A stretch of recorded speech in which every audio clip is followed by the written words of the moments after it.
All All right. Well, we don't know what this is right. going to do when Fib shows up, but we'll find out. What is going Yeah. on? I don't even know what's happening in chat yet, if anybody's even here, if I could even see chat today, but what is happening? Third Time Thursdays with myself. Today we're being joined by Mr. Mike Sowers. Phil will be joining us here in a moment. What's up, Mike? Yo, just kind of going through the data, looking at this first race. Got a bunch of Bs kind of on my sheet. I haven't even ever looked at the B right dirt firm, so I was kind of pulling up the tickets and just looking at the competition. How are you doing today? Doing good. Life is good. Horses, again, 0 for 1. I think we spoke about that a moment ago. I'm 0 for 1. It's not my best horse. You know, again, it could be a late peaker, could be a mid peaker, who knows. But I got my better horses running tonight, tomorrow morning. And, you know, I think kind of like we anticipated, you're not going to be able to run every day, right? So really just trying to pick and choose my spots. It's also, you know, $4 or $5 to enter a race. You know, and it gets a little pricey after a while. So Yeah, I mean, we'll see soon. I like obviously I was kind of rooting for it, especially at the upper levels to get some higher entries. I kind of entered some horses that I knew were off distance, and I was like, well, I can't race this horse till maybe tomorrow afternoon. So, they are crown juicing. I know I'm probably going to lose, but at least I'll get half the buy-in back, and then I'll get some data that confirms what I already knew, and it kind of did that. So I know that they're not that distance. That's about all I know so far. there you go. Have you made any money or just off the board every race? It's so tough for me to calculate because literally, mm, like right now, I've got all of my data on. I've made a sheet for every single horse, and like all of my horses, I try to keep them constantly registered. So I still have to feed a sheet that will go collect all the data. But just looking at the crown rewards and stuff like that, like I suspect that it's gonna be pretty good. Um, Early signs are pretty good. Obviously, I feel like we're gonna kind of see what a lot of human behavior is whenever, like you were saying, higher entries probably means people are gonna be a little more pickier, and especially the ones that have the data from beta 3 and know their exact distance, they don't really want to race off distance. Right, right. So, and that's what I'm saying, right? So if people, you know, have the funds and you wanted to again just test out datas, you know, maybe see if you could just maybe catch it off track or maybe, you know, catch some good conditions that might favor you, you know, but how many horses do you own anyway, by the way? I have 23 Okay. horses. I All right. wanted less. I wanted less, and I still would sell some. I like, I started with about the same at the beginning of beta 2, and then became hundreds of horses and totally unmanageable. So I definitely want to try to figure out a business plan, a smart plan to, you know, try to consolidate into better horses and just get rid of some of the ones that are might be winners, but maybe aren't worth the time to take care of them. But definitely helped me learn a lot having so many horses. Right, and if the minimum even in-house breeding is going to be, I think, $100 is what we were told or looking at. Yeah. I mean, I that's have a going to bunch get of A's too. So like envision like a good A of mine, I might put it on the market for say 50 or 400 Derby, and then, only have to pay 20% of that, something like that. wait, say that again. So like, it'll be $100 for the ones that are worth it. But if I have two A's that I want to breed together, I can put the A colt on the market for less than I could put it on the market for 100 and then pay $20 to breed it. Oh, right, right, right. Yeah, and then you're just exposing it to everybody else if they want to come in and get that same review. Okay, yeah, okay. Yeah, and that's Yeah, I something I'm mean, sure we'll see it's too. that specific one I'm talking about is like probably the fourth or fifth ticket in left dirt firm at A. I think David has a few better ones, so I'll probably monitor to see what he does. If he retires, if he doesn't retire, I might retire to try to get some breeding income. If he retires, I might stay on the track type thing, try to fill that out. Yeah, no, that makes sense. And that's going to be interesting too, you know, the whole mind game of like, hey, we know so and so has a really good horse with the same preference. Did he retire this month? You know, who's going to pull that trigger and actually announce that they retired their horse, right? I mean, there might be a lot of in-house secrets that are kept too, maybe last-minute retirements, things like that people want to kind of play the mind game, And I think that's going to be a lot of fun to me, personally. I love that shit, so. I love it, especially when you're looking at crown. So when there's less horses in the race, you actually get more crown. So if there was 6 horses in there, you would get more crown than if there was 12. And so when we talk about season 2 and horse populations, you're going to see a lot of 6, 8 horse races. So if crown is doing well, and you could potentially be free rolling a lot of these races. So I think like the dynamics and trying to understand all of that is like definitely going to be make or break for a lot of people. And just, I really find all that so fun as well. Hell yeah, and here he is, late to his own funeral, Mr. Fib. What is happening, buddy? What is going on? How are you? I know your name now. You're doxxed. Yeah, you can dox yourself. It's showing. Yeah, I know. It's showing my name. Whatever. Hey, if someone sends me 500 Derby, I will tell you his real name. 500 Derby for a Fib report. Yep. I mean, it's the same call almost. Yeah. How are you guys doing? Doing good. Just kind of analyzing this first race. I created a little spreadsheet. Looks like I'm going to go with high school nickname is going to win this race, or at least high school nickname. That's a fantastic name. I really enjoy that. So now I've been doing 60-second race calls, like call outs before the race to set it up. You guys want to take care of that, or? Yeah, I could definitely tell you when it's 60 seconds till the race. No, I mean like you want to go over the card. I'm saying, like the post parade here. I've been doing it. I've been doing it like a minute mark, just kind of running through. You guys are killing us without the table names on there, by the way.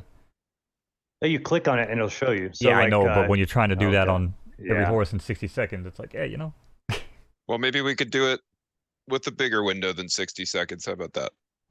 Yeah, or you just put it in white next to the name or a different do color. you want me to push that to live right now for you, Mo? No, I told you yesterday. You had 24 hours, Fib. I said I've been screaming about it for 2 days now. 24 hours. Yeah, I mean, I don't know how this is. Next time. Yeah.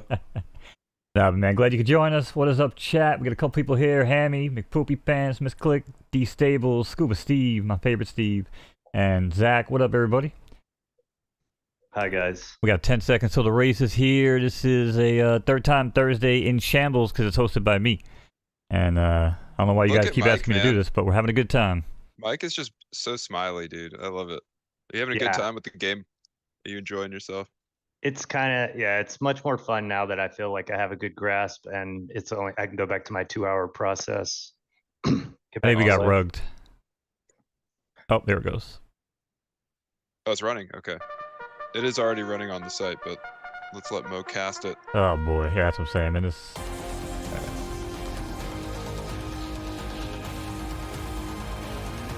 Nothing but sunshine and rainbows here on Third Time Thursdays. We're just gonna call the race. 8 in the gate. And they're off and running here in the first official Third Time Thursday maiden. And it's Taryn Milan who runs out from down at the rail along with White Knight. And it's Albania who runs up at third in the Pink Silks. And down low comes High School Nickname, followed by Furlong Shot and Soul Snatcher. Gonna round out the top 6 here. Working on calling the rest of these horse names, but again, not today, maybe someday. As we head back around the clubhouse turn, it's Taryn Milan who holds steady here by 2. And on the outside comes White Knight. And Albania still there in third, along with High School Nickname, not going anywhere. Soul Snatcher now moves up in the 4th. Dawn Run, new name here on the leaderboard, as they run past the clubhouse here for the first time. Who wants to get their picture taken as we cross the wire here for the first time? It looks like Taryn Milan. Everybody wave to your current leader. Beautiful grave, Taryn Milan. Albania still struts along here in second. Another break of 3 comes High School Nickname. Furlong Shot, not out of it, down at the rail with a ground saving trip. Then comes Soul Snatcher. Dawn Run still trots along here in 6th. And then there's some other contestants in the back of the pack. Maybe we'll find out who they are, maybe we won't, but we will continue here with the call as Taryn Milan has now been challenged here by Albania, and Albania is actually going to go right on by. Hold up, wait a minute. Taryn Milan said, no, you don't, and takes it back and kicks clear by 2.5. Now it's Tower Milan's race yet again to lose.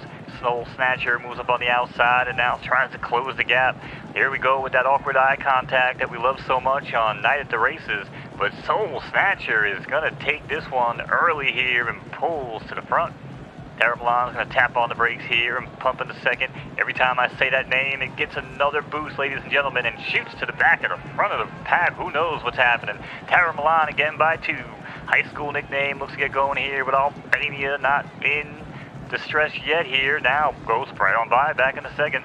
Soul Snatcher still hanging tough on the outside. White Knight looks to get going here late.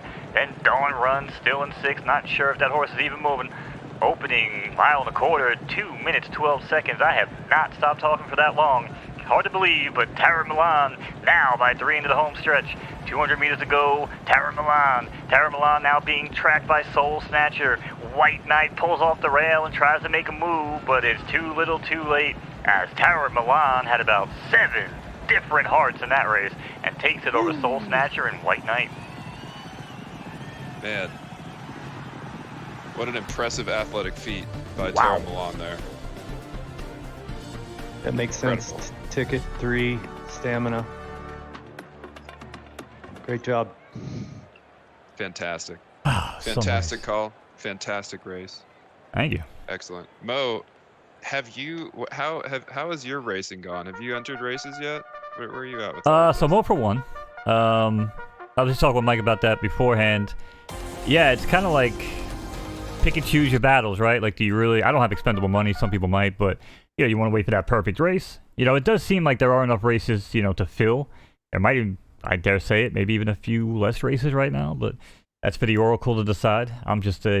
You're saying you'd like less races. Well, I just think looking at the schedule and looking at how things are panning out, I mean, it looks like they're filling too. I mean, maybe last minute, but for a while there, it looks like we have a few that were kind of like the same distance, same type of surface, you know what I'm saying? Like, so for instance, we have 530, 531, we got the Firecracker and the Palm Springs Maiden, right? They're both left turf, 20% chance of rain, right? I mean, I guess we have to look at the, you can look at the requirements, right? One has no requirement, just the Maiden. The other one's got an A+ requirement, non-winners, right? So it's kind of like, is it the price difference that's going to kind of deter people there? But one has 3, one has 1. Right now, neither one of them are going to race, right? So that's kind of what I'm looking at. Maybe the Oracle could kind of dial back on that a little bit. This is, okay. I just noticed that Dave changed his stable name to HHR Genetics. And why is everyone going genetics now after GVG just pops in? Now everyone's genetics? Dave, Yeah, David. Dave's not here, man. Yeah, I know. I'm looking at the next race, the A+, and I was kind of putting the IDs into my sheet, and it looks like the name of his stable will be HHR Genetics. Okay. is it? Sorry to go That's off weird. I topic. thought that's a new, okay, HHR Genetics is like a new user in the Discord. I didn't realize that could also have been David. That's interesting. I think it is, unless he sold the top LDF horse, but I think it's his. That's possible too. I thought that he was cheesy. Maybe he swapped again. I Just think the remaining cheese nimble. was just for the beta, now the Perhaps, cheese yeah. is over. It's very possible. So, Everyone Mr. changed Phibb, their name. congratulations. You guys made it. You're in live. How do you feel? Thanks, How's it man. going? How's the team feeling? Oh, I mean, we're all tired, I think. Like, we're just like, we've just been kind of, at it for probably like 3-4 days, like just like very long hours, I guess. It's really cool for me because I've never been, I've never worked on a video game development team where you are shipping a product live before, you know what I mean? So getting to experience that was really interesting, and just watching the dedication, man, and just watching like the stamina. Like, I feel like the third time team has SSS plus stamina, man, just at their computers. We're all like in like a shared Zoom, the war room, and just like putting out fires and trying to squash every single bug that we can drum up, stir up. When we finally got to the point where we were shipping live, it's like everybody, it's like a tired triumph, you know what I mean? Where it's like, you're not necessarily like, everybody's not just like freaking out, like, yeah, we're going live. Everybody's just like, whew, okay, Yeah. going live. Okay, push it live. Adrenaline dump. Yeah. So, we're kind of like, we reached like a milestone, and we still are putting out fires. Of course, we're making sure that everything's running as smooth as possible, but we have so much more to expand into with our platform. We have so much going on, like next week, starting Wednesday, we're going to be, I'm going to fly down to Tennessee. We're going to drive from Ian's house. We're going to get, with all the equipment, and we're going to take it to the Derby, and we're going to do that up until Sunday. So that's a whole other endeavor that we've been preparing for on the side as well. And just, ongoing growth, ongoing development. And yeah, it's awesome. I mean, the really cool thing, there is something that I feel like has changed, which is like, since we went live, it's like nobody can say, it's like the fact that we have gone live is beyond so many projects, so many expectations, I think, for the space. And our product is solid.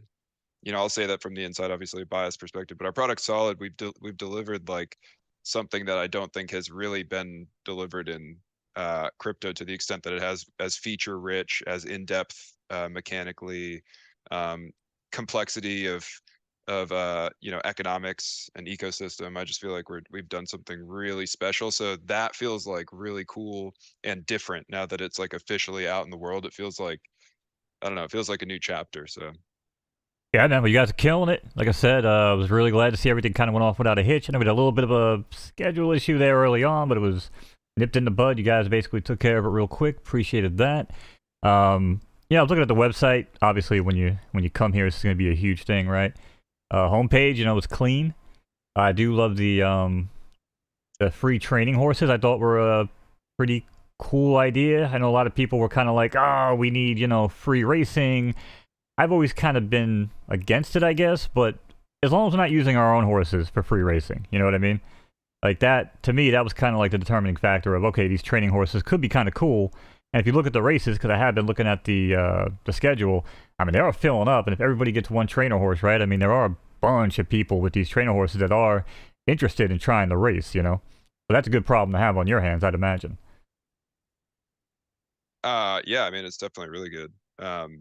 I think that the training horses are just like, we want to get, it's just an intermediary step between people on the outside and trying our game and getting into the mechanics, because it's not like you gotta, you come from a horse racing background, and all of this stuff is way less obtuse to you, but this is like, horse racing is obtuse to people. It's like, you have to get them on the platform, you have to tie their habits up into it, you know what I mean? So doing that for free at first is good.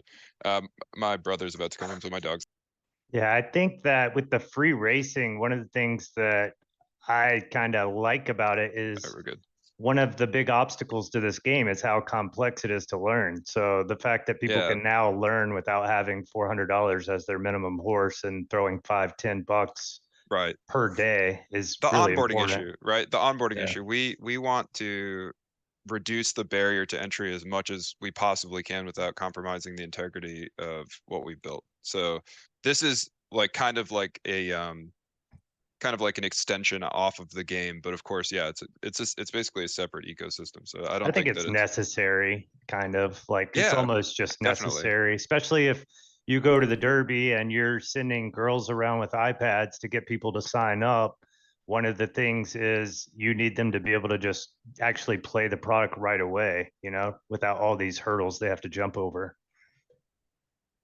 Yeah, no, Yeah. that's perfect. You want to get them in there, and you want to like, because you want them to taste victory too. You know what I mean? Like, you want them to basically, in a walled garden situation, you want them to come in and get hooked, right? Yeah.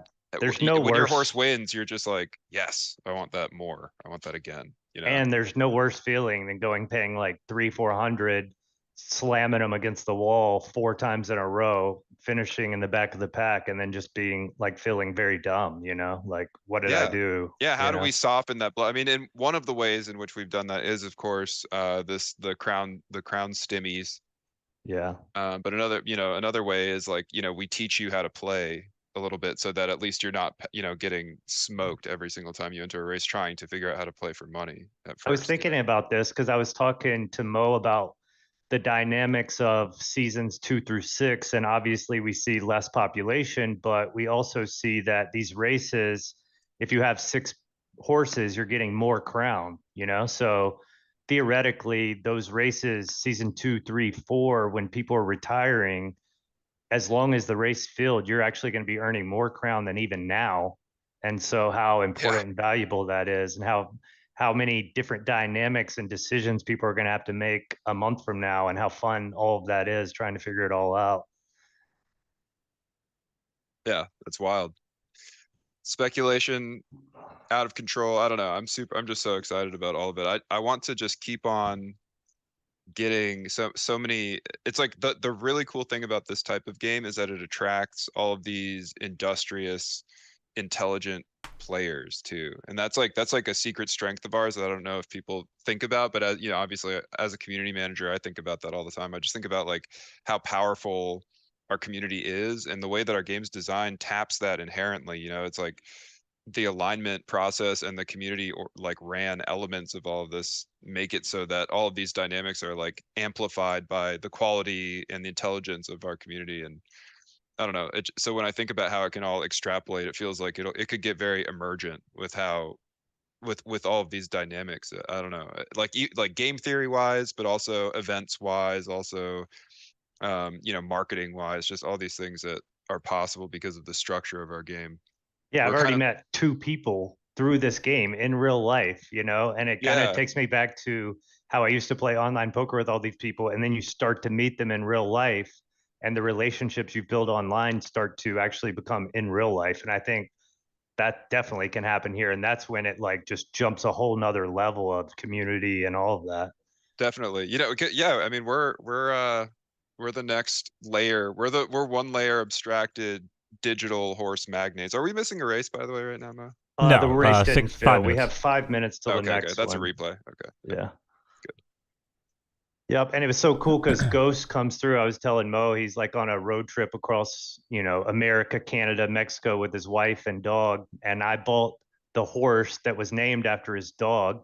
So it's just like comes full circle for me and my fiance to like meet, have dinner with them, and just connect and hear their story and just share and learn about each other. And then he's taught me so much about the game that it's just like so awesome that I bought that horse, because it became so invaluable to have this person just kind of be my teacher. Ghost is probably the best teacher in the game, one of them. Yeah, You he can see it. definitely. Yeah, he's an incredible player. So you definitely have a good one there. Yeah, we He were seems he talking. seems happy to teach people too. I wonder, is he exclusive about it? Like, what's his No, approach there?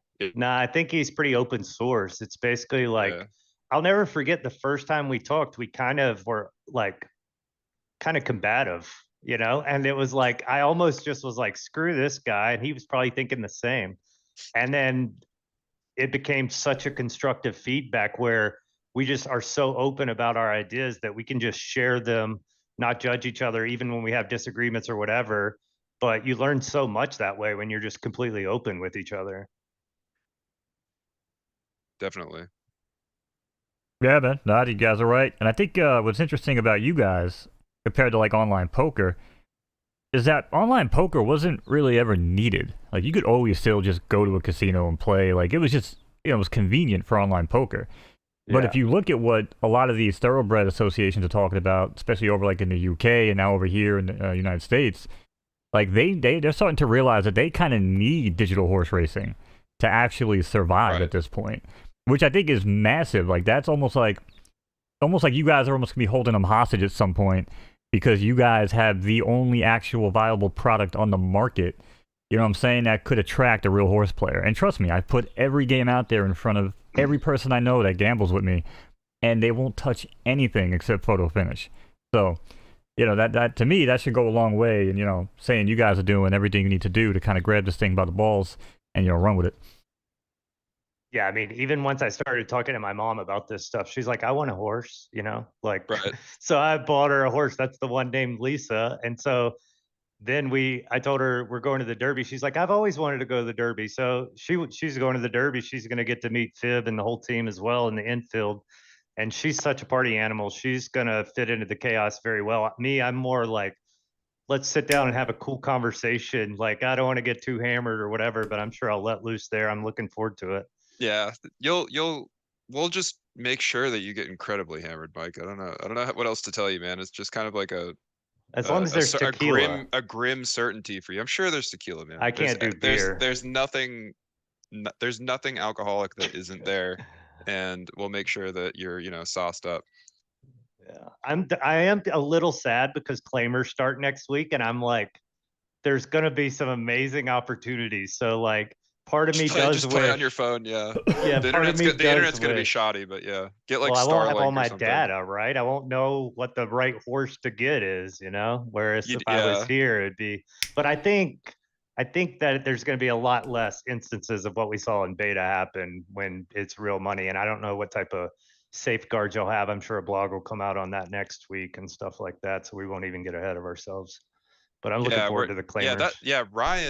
Ryan is like so on top of blog content, and it feels like we're turning that stuff out really fast, like just getting like on top of that, and like churning out game changes really fast too. It just feels like the team's operating really tightly since we pushed to live, and I think we'll probably end up keeping that cadence, but also hopefully reduce the amount of fires that we have to put out, and maybe get a little bit more into the expansion and like some of these awesome features that we've been waiting for in terms of development, like upcoming. So we got a minute here. 1 minute, 60-second warning. You want to do the rundown? Let's go. Let's do the rundown. Let's do the rundown. Am I doing it? You doing it? So let's let Mike do it. All right, we got first of the month out of Misclick Stables here. I didn't actually spot that one on my sheet, but we got Ghetto Cowboy out of Misclick. So wow, right off the bat too. Then we have USA out of HHR Genetics. Who is this guy? It's a new stable who just entered. Werp out of Big Brain Stables, the left side of it. Obviously he has 3 absolute horsepower with Violet here, which was a different name in the past.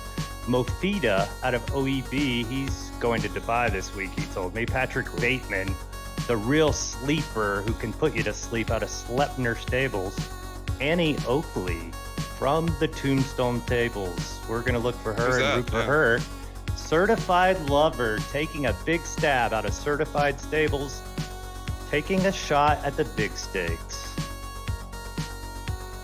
Possibly a donation, possibly the longest shot, and a Cinderella story in the making.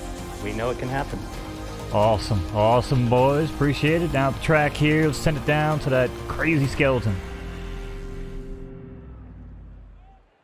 All right, they are locked and loaded here for the third time Thursday restricted stakes, and they're off and racing here. Violet breaks well from in between horses, and comes Certified Lover on the outside, along with Warp down between.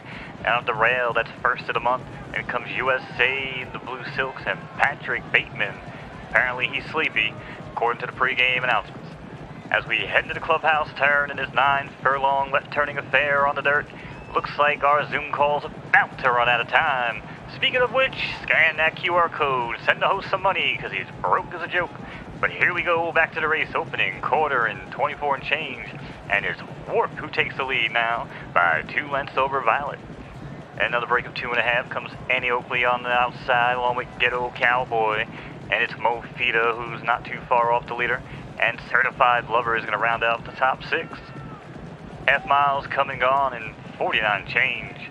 And it's Warp's race to lose here in the yielding track. Warp by 2. Next thing that comes, Ghetto Cowboy and Annie Oakley, as these two are joined by Violet down at the rail, and Mofida about 2 lengths off. Not too far off the leader still, about 4 lengths to make up, along with Certified Lover. But I do apologize to my co-hosts yet again, they got rugged, but we will get you guys right back here after this race. Warp continues to move here, now only holds Lynn by 2 as Violet starts to challenge here on the inside. Got that rail to contend with though, and Warp is not going to be denied. Here we go into the home stretch. Off the turn we go, and it's Warp by a length, but Annie Oakley is the guns a-blazing. trying to track down the leader. It's Warp by 2 into the 8th pole. Warp on the inside, Annie Oakley on the outside. But Giddy Up Cowboy, not going to get him today. It's going to be Warp over Annie Oakley and Ghetto Cowboy.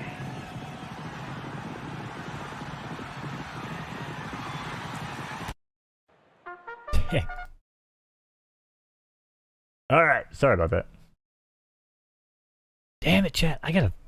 All right. Apparently, I messed that up. I was supposed to like close the thing and then. I like being a guest. I don't like being the freaking host.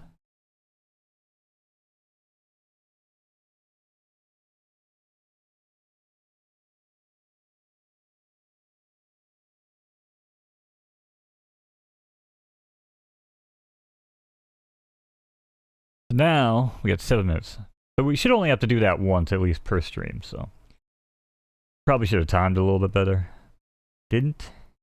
You apologize about that, chat. Y'all got rugged from Fib and Mr. Sowers, but don't worry, they'll be back.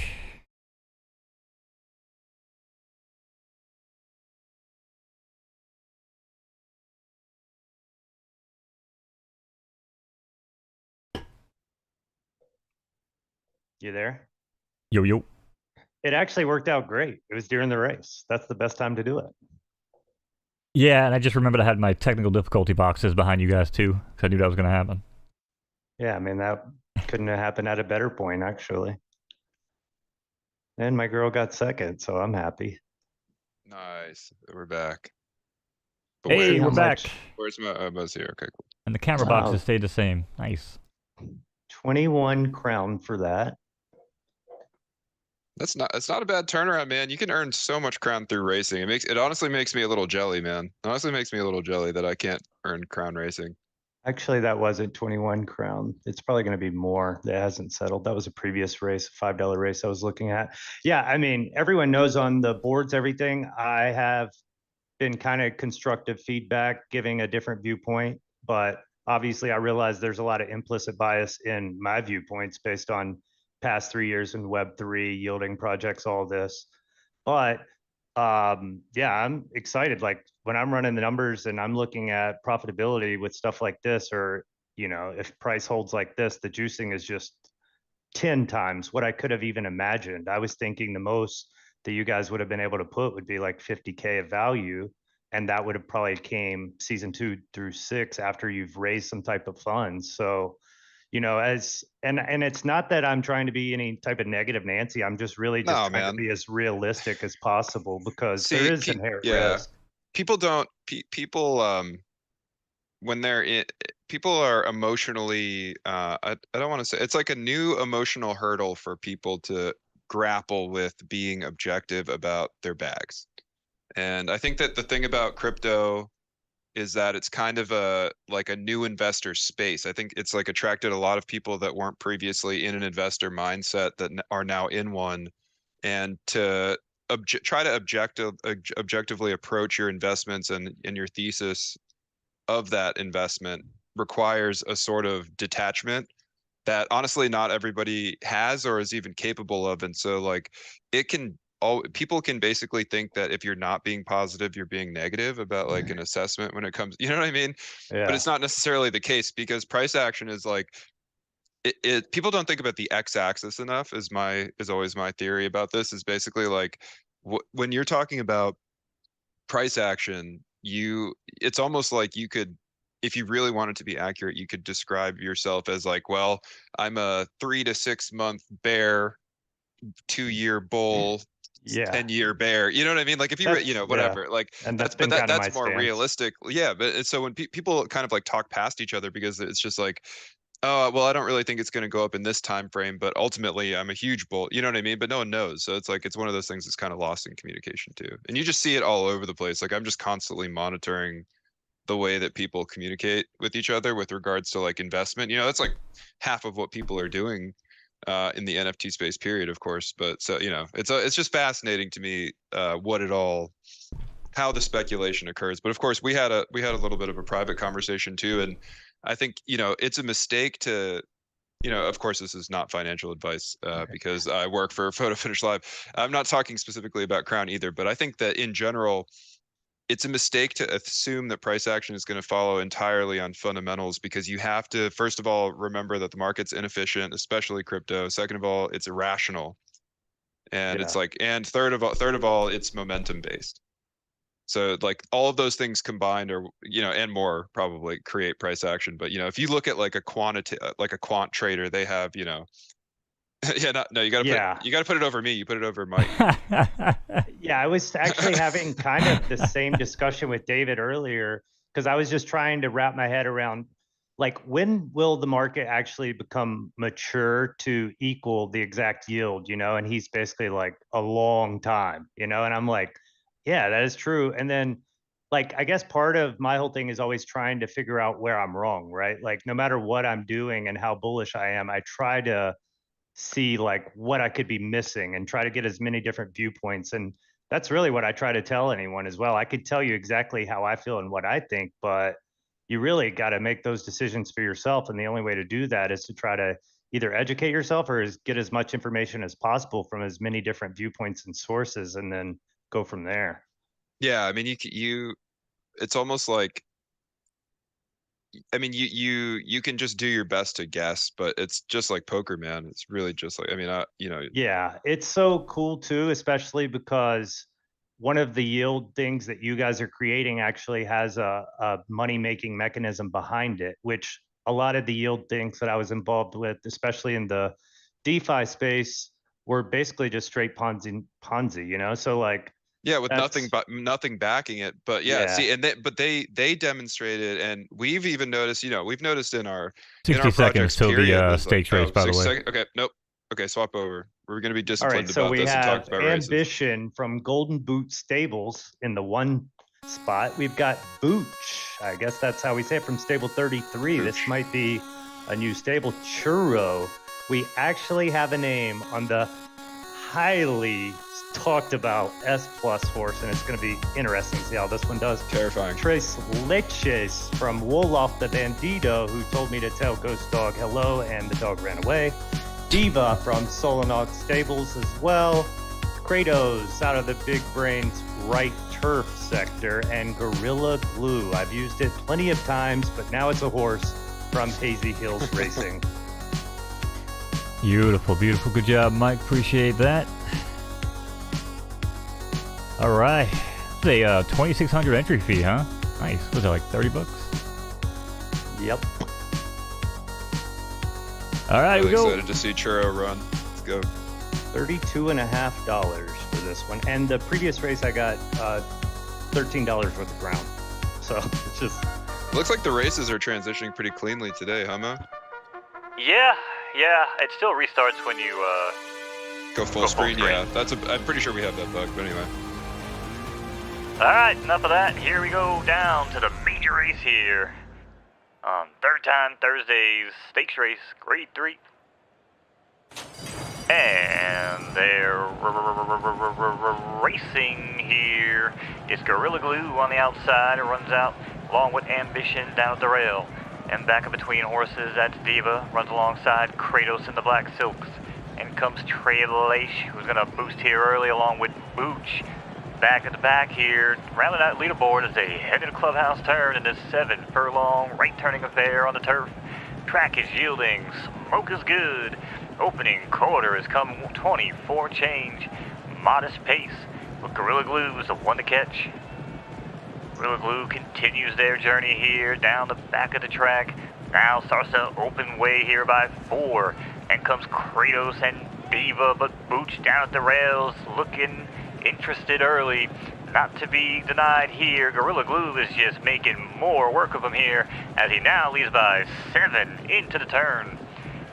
Diva from the back starts to get going. There comes Trey Laces as well. Churro might have a shot.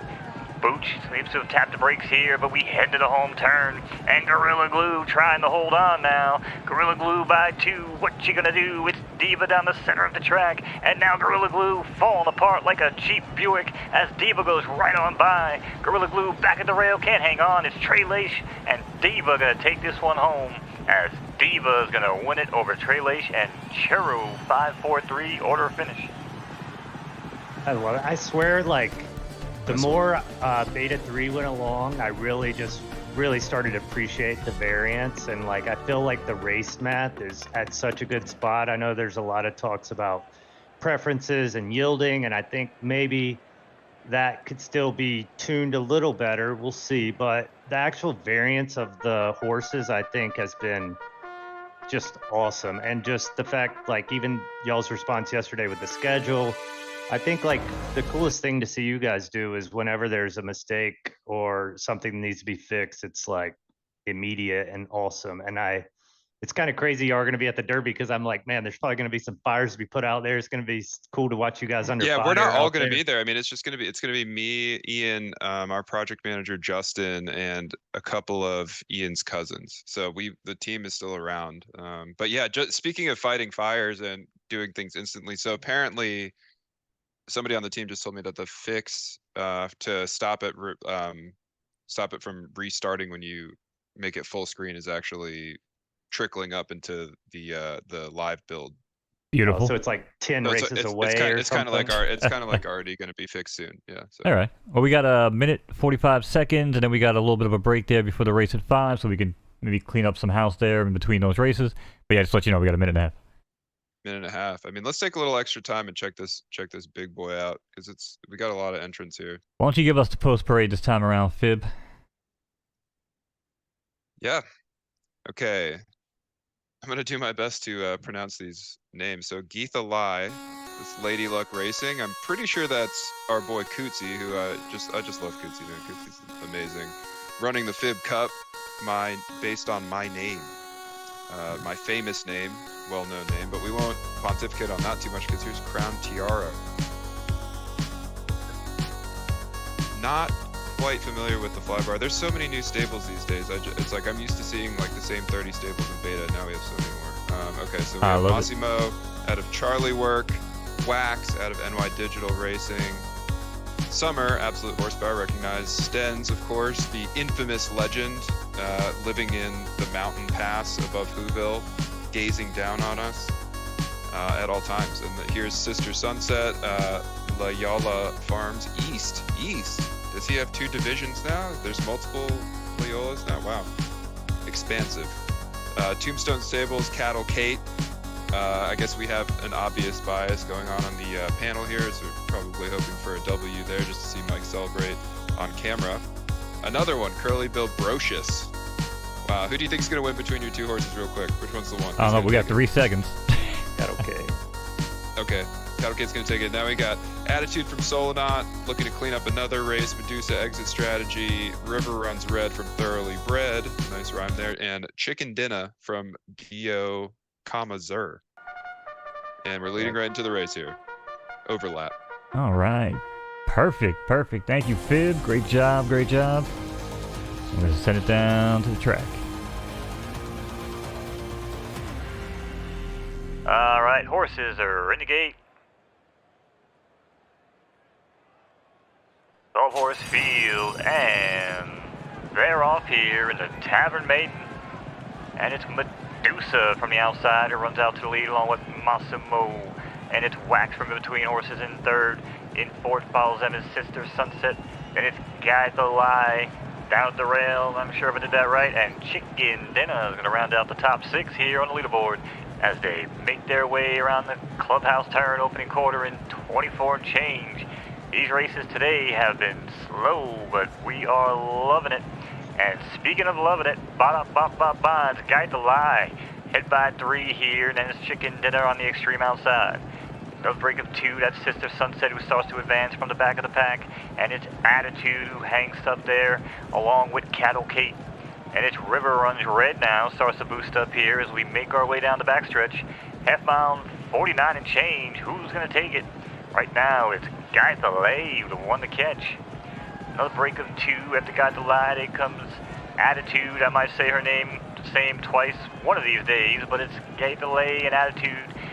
There are the 2 here with Curly Bill Brocious. Wow, these are some tongue twisters. Then in 4th, that's Medusa.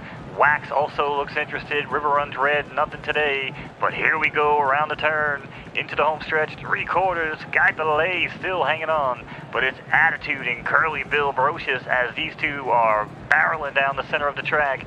But down low, Guide Delay into the 8th pole we go. Guide Delay and Attitude on the outside. Pokes the nose in front. It's going to be Attitude and Guide Delay. It's going to be Attitude. Going to bring this one over Guide Delay and Medusa. Wow.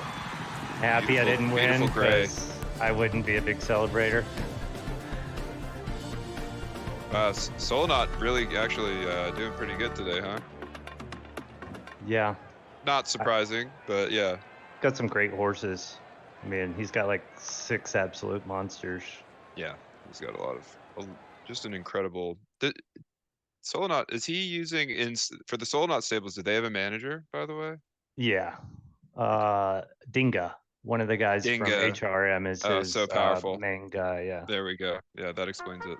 Yeah, he was actually in my city last week for his bachelor party, and didn't get a chance to meet him. But obviously, I mean, I was kind of happy. I'm not gonna go out party. Yeah, I mean, you're not a partier, I know. I mean, I can get loose. Don't get me wrong, and I probably will be at the Derby. Like, I'm a very social person. I just enjoy like my routine. I enjoy good sleep. I don't know, you know. Yes, I do understand that. I'm just at the age now where, like, if I have a real, like, after the Derby, I just know that I'll be paying for it for probably, instead of like paying for it for one day afterward, it'll be at least 3. You know? Yeah. By the way, that's where I'm at. I gave Balthazar the link. He's coming in a little bit later, Mo. Oh, yeah, he's here right Chris? now. You know, You're coming from Yes. Harvard. What Chris did is you here, text me? I didn't even understand it. I was getting a haircut in Harvard Square, and I had a meeting before that, and the traffic up to where I live north of Boston is terrible, and it took 45 minutes to go 5 miles. So apologies, Mo. Wow, to have hair again, that would be so awesome. well, thankfully, Yeah, I jealous of you prepared for guys. Fib's trickery and had the other scene all set up there. You just kind of threw me for a loop. What's going on, brother? Good to see you, man. Likewise. No, I apologize for running late, but glad to jump on for this again. It's always fun. Absolutely, man. And this is the Great early to have you. leaderboard leader by a mile, and also just a complete dark horse. I was talking to Ghost about just valuations on these horses, and Chris just overnight just has them in his stable. Yeah, look at Chris, man. Look at him. He is 8,000 Derby above the rest right now, just cleaning up. Yeah. Love Thing to is, see it, man. I'm just really light on LD races the last day or so. So someone's going to catch up to me pretty fast. Probably someone who's got the all around stables. But I hear a lot of people out there are just, they're pitying you right now. They really feel sorry for you. well, I'm it's used to tragedy. refresh, enter some more. But The Oracle's going to take care of you, man. Do you not know this? I'm more behind on some things than you think.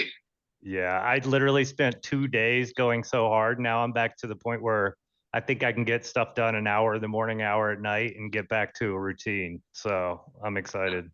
Just wait till you got the 200 horses to enter in like season 10. It's coming. I hope to sell a lot more by then. I was telling Mo before we got on here. He asked how many horses I have. I said too many. I was trying to get about half of this before we get live. But now with the crown, it just makes too much sense to race a lot of these. I mean, you almost are making more racing crown than staking at this point, you know? So it's definitely working out for a lot of the new buyers in ways that I didn't really anticipate.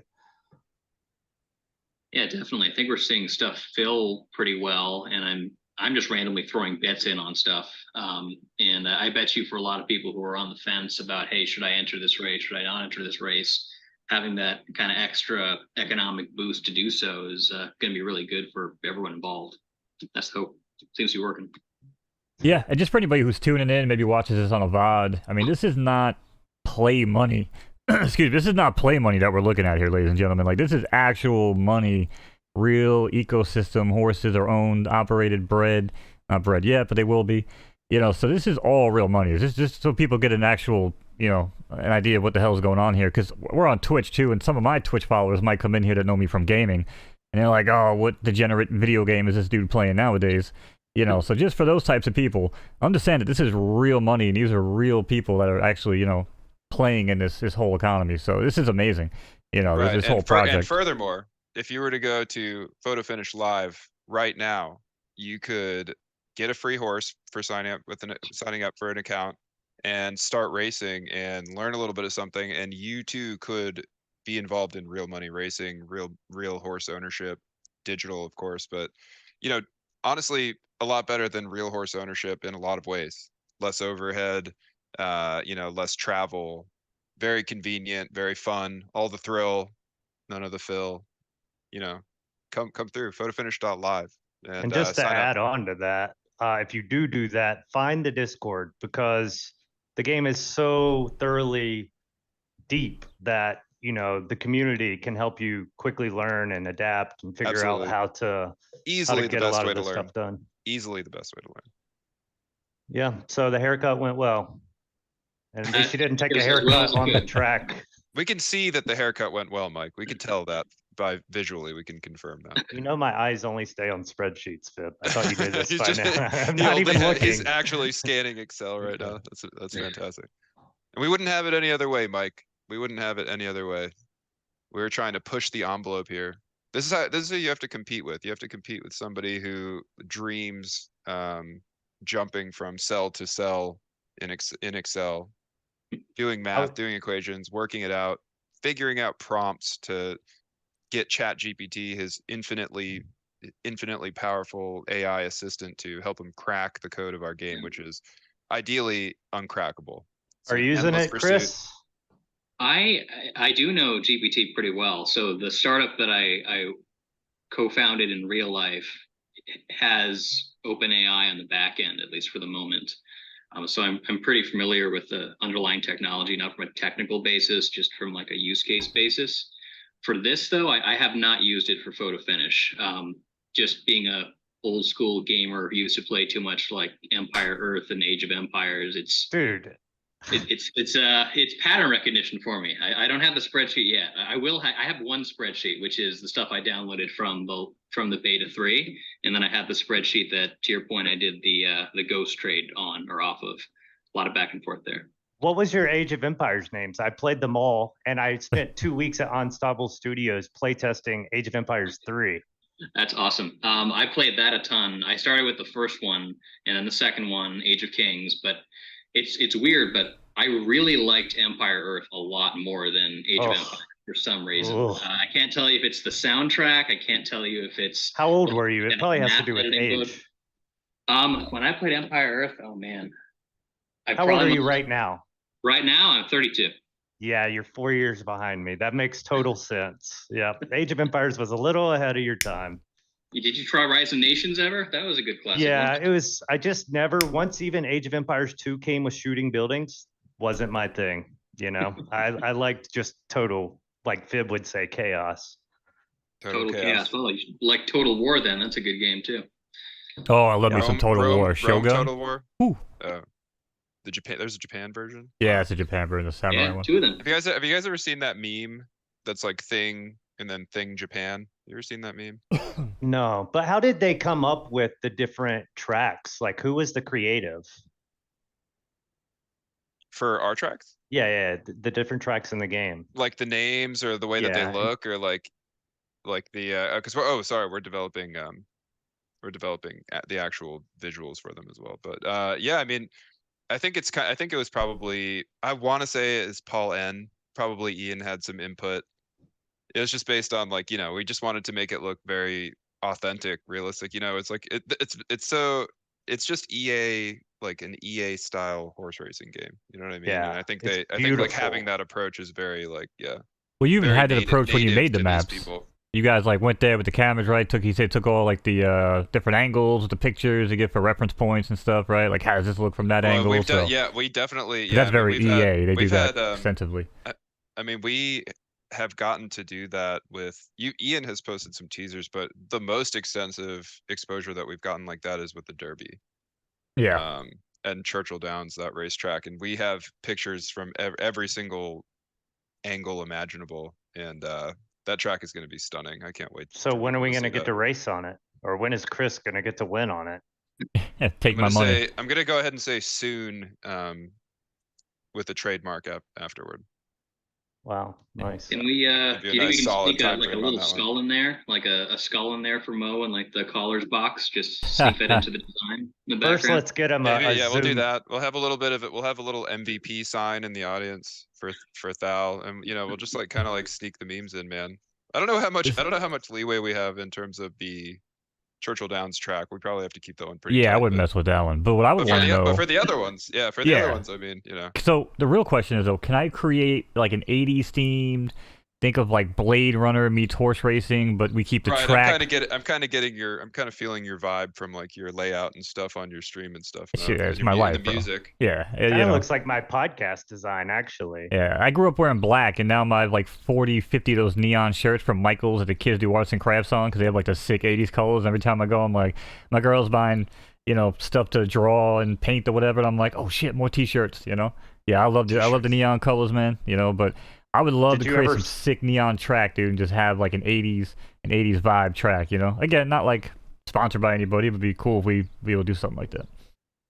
Yeah, I mean, everybody, people always want to push our visuals in like a stylized direction. I would say most likely, if we ever did anything like that, it would be like a one-off. It wouldn't be something that was like, I don't know how likely it'd be. It's like more likely and sooner will be tracks that look like authentic racetracks, but are like inspired by different tracks around the world that are very, very famous. But so in the list of what racetracks are coming out, imagine that a stylized one is low on the list. But I don't want to remove your hope entirely. I know it's far away, but do me a compromise. I want you to keep it in your heart. Yeah, but do me a compromise. Maybe something for the suites. You know what I'm saying? Well, 80s suite style. But we do have 1 minute and 15 seconds, so the final race of the day. Chris, why don't you give us the race call? You got access to the card? Not the race call. Not the race call. Sorry, the post parade. Sorry, a little rundown. No, let's hear the call. That would be better. Yeah, well, you would do the call too. Make Chris do the call. Maybe not. I think it sounds like a terrible idea. I tried to do this fast talking once, and it just did not turn out well. I'm not an auction guy. All right, let's take a look. What's the name? It is the Territory Maiden. Yeah. Territory Maiden. All right, so. Oh, interesting. Okay, it took me to the beta page, so that's not good. Ruh-roh. You want to zoom in? I can maybe just read it off of here. Oh, we got 20 seconds left. All right, we'll just we got Porfirio Rubicio from somebody. We got Crackerjack coming out of Shepherd Stables. We got Claimer's Paradise out of Revere Ranch. We got Patty in the 4-hole coming out of Bonnie Stable. Angry Kick out of Big Brain Stables RT. And then we got Benji out of Starshoe Stables. And Out for a Stroll is going to round it out with HHR Genetics. Nailed it. Sorry, I just didn't know how to zoom it in without getting delay on this. So.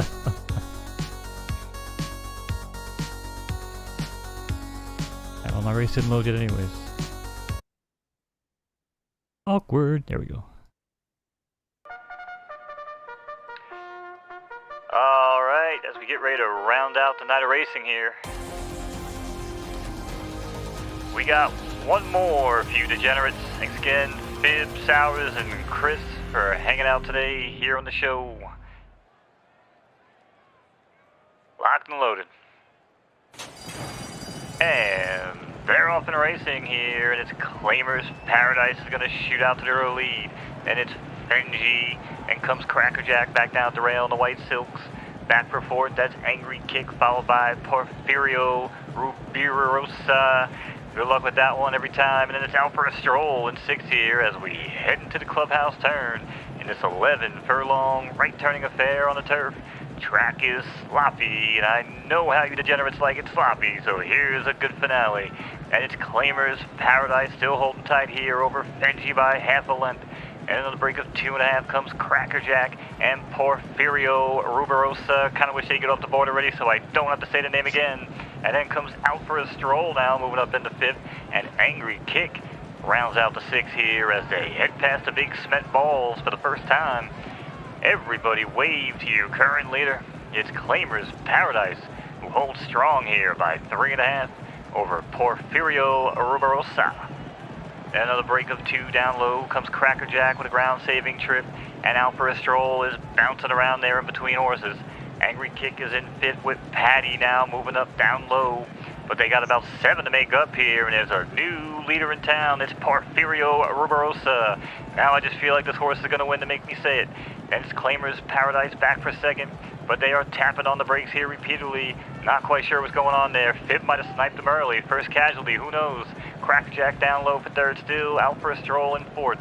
Angry Kick now starts to find another gear here and advance from the back of the pack. And it's Benji in 6th, and we make our way into the far turn. Round and round the track we go, and it's, well, never mind, it's actually into the far turn. I am so lost right now. Welcome to my world, chat. Porfirio Ruberosa, though, trying to hold on here by 2, but Angry Kick has got other plans, as Angry Kick now finds their best stride here around the final turn. Finally, Porfirio Ruberosa, Angry Kick, these two are the battling goes, but it's Porfirio who starts to pull away. Angry Kick now is called it a day. Claimer's Paradise down low, but they got all they can do to catch the winner here. It's going to be Porfirio Ruberosa. Feel like I spoke that one into existence. Angry Kick You for did, you 2nd, manifested that and so hard. Claimer's Paradise. You I do accept all manifested that. donations for race calls. Feel free to click that QR code. Congratulations to Starsheet Stables. Got a couple horses in this race. Just, I like seeing all these stables hitting it up with the bees, man. I'm just hoping, it's just like, I just love the idea of people getting these W's and building up and building up and building up, seeing where they can get, man. It was interesting because one of the things I did before we started live was I looked back at the beta demographics preferences and where they ended, and there was maybe 3 B horses left once we got to season 17, and there was maybe like 10 or 15 A max, and it was just so cool to see how everything progressed upwards, and you know, the demographics and all of that stuff I think is an interesting way to look. I kind of try to plan everything backwards, so it kind of helped me with like a game plan type of stuff. Right. Yeah, I mean, it's interesting. The interesting thing is that there is, because we've kind of allowed grade restricted, right? What is going to be like, how does that change people's breeding strategy, right? Like, what does that mean? Well, I think it's going to depend on what you guys give us guidance on. Is that going to hang around, or is that for Gen Z? You know, like, Right. I think like, and that's something that we'll need. We'll need guidance from you guys so that we can develop a strategy on that. You know, like, I think a lot of us realize with the Gen Zero, it's necessary, you know, and it's almost helpful at this point to have those. Yeah, I think it definitely makes sense. It's just a whole different, the game is, I mean, and this is, you know, this gets to kind of like, we've talked about this so much. We talk about it in Discord all the time, is the schedule and just the inherent dilemma of the schedule with Gen Z and like the lower population schedule, while also still trying to have everybody catered to in some way. And creating niches for basically like kind of like a whole different horse population than what will it possibly exist in, you know, just a few generations from now. It'll be so different, and the schedule will look different to reflect that too. So you're right. And I mean, we do want to, it's like, you know, initially we never thought that we would give in to grade restricted, but it's proven to be something that people find very useful and they like and they look for it. I mean, of course, like the player aim is always to find the race that is the most perfect for their horse. That's what they want the most, right? And but you know, ultimately Everyone's that's doing that. of course, yeah. It's like, but we, you know, having, you know, the game is fun when you also have to choose, like when you have to make like value decisions as well. You know what I mean? So how you balance that as a developer? I mean, it'll just be a constant tension that we have to navigate going forward. So I Yeah, find I'm that interesting design I'm wise. curious from like a strategy perspective, like in the betas, the meta was basically wait until Rigatoni goes on the stud market and then throw everyone against Rigatoni, and then you find someone who's like an S or an S minus, you can combine it with that horse, and then like 2-3 generations in, you have a really good like S plus. So if you have these economic constraints around specific lanes that you play better or worse in. I think it'll be interesting to see how it changes kind of that arms race to the top, or if it even does, or if it's a completely different dynamic for different swim lanes. So we'll see. Unlike Empire Earth or Age of Empires, there's no cheat code to turn your horses into cars and have them run around the racetrack. So we just have to do what we can. Right. That's the absolute classic cheat code. I love that one. Yeah, I met the guy who actually put that into the game, but that's a story for another time. Who? He was one of the early devs. I met him in the context of my second job at the venture firm, and he came through with some other RTS game he was working on. I got to look back on my LinkedIn to remember his name. I but saw remember a asking him, guy Did you is do in that? a new project, and he said Age of Empires 3 dev, and I was like, I felt like I would have met him during that because I got to meet Bruce Shelley, who was Yeah. like legend, and then the sheriff, you know, like getting to meet all these guys who had developed all these strategies at that point was like just an amazing thing for me. And then I think that's one of the things why I talk to the community about how tough it is to balance a game, because I spent a lot of time doing that. And you know, in RTS, there's just constant improvements that need to be made. And it's Yep. going to be the same here. It's an almost impossible task that just needs impossible effort as well. So, and I think you guys are doing a great job with the effort. Yeah, it's about approaching. There's never a perfect answer to so many of these things. It's the same for you guys too. It's like there's never going to be. We don't want you to solve anything, and like to solve some of the things that we're looking to solve. I mean, we're going to just approach them. It's a limit. You know what I mean? It's not like a destination. It's a target. So, but we approach it as close as possible. You know, it's like almost like an asymptote, right? Like you just get close to it. But some Yeah. things are like they're always, you know, that's the nature of like design tension, is that you will have to, like, things will have to give on either side. And honestly, systems like that, and we've designed the system based on real life, because if you think about it, real life is designed to be hardy in that way, where it has give, it's yielding, right? It has balance because it finds balance from multiple points of leverage, which involve giving in on some sides, yielding on some sides. And so design systems, especially ones that we want to mirror real life, have to emulate that.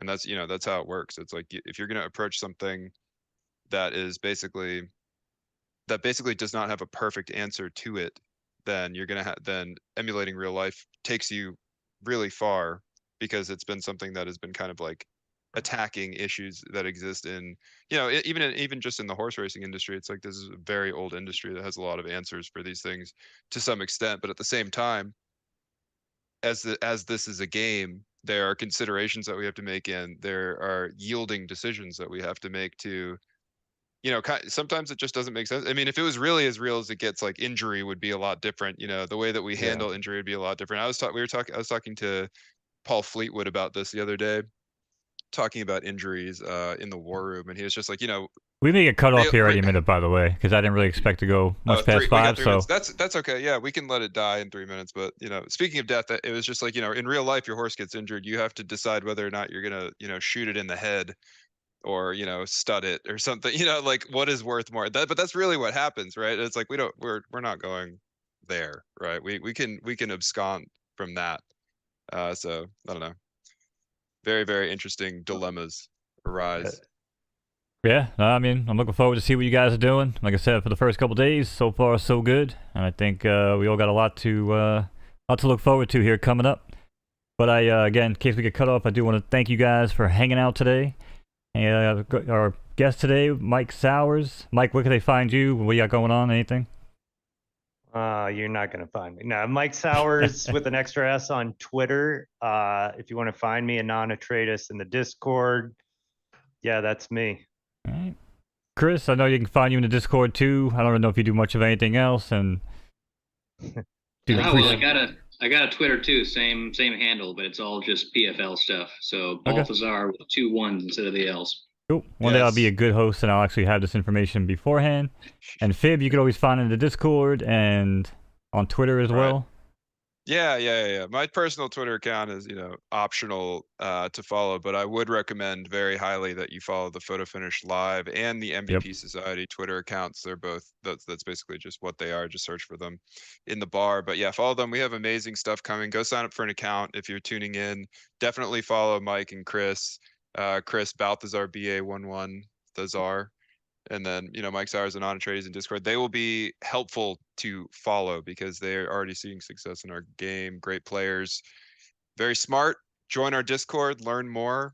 There's so much to learn, but it's very rewarding. Come sign up, get a free horse, very easy, photofinish.live. Yeah, that's all. Yeah. Thanks for Mo, the invite. oh, wait, let me do a little Mo thing because Mo gets salty that I don't acknowledge him. Mo, you're a wonderful, wonderful caster. You're a wonderful host. We really appreciate you. Thank you so much for what you do.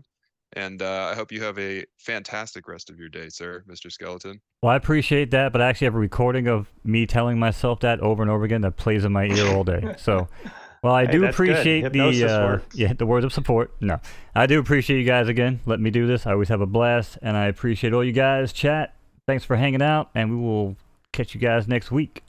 Have a good one, guys. See ya. All right, See you, Mo. later. See you guys. All right, chat. Well, there you go. That was me trying not to get the photo finish people banned. Oh, shit. That's how I do it. Damn it. I just learned. I think I just learned the Zoom trick. All right. Anyway, thanks again for anybody who's hanging out. This VOD will be up for anybody to watch. And we will catch you guys next week. Air in the boot. All right, guys. I will catch you guys on the flip.